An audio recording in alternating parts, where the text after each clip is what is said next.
kakaiba si Kara.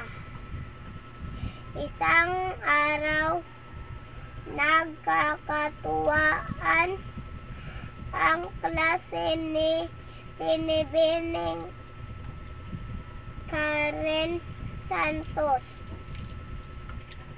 Malakas ang tawanan ng mga bata na tinggilan sila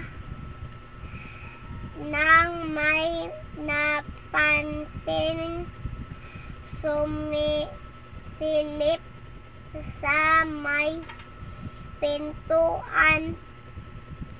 Isang batang babae ang nakatayo doon.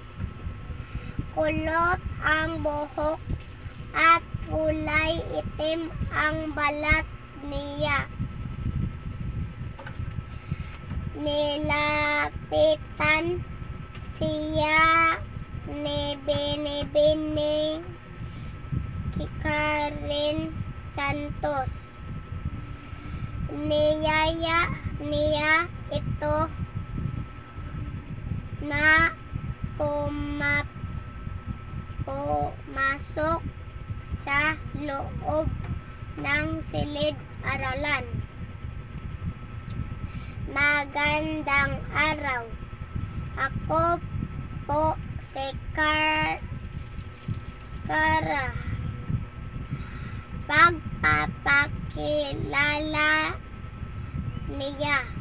Kabilang po ako sa tribong Manide.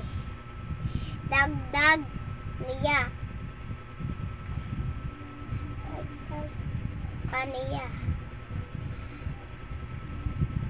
Nagulat at nagtaka ang klase sa sinabi ni Kara.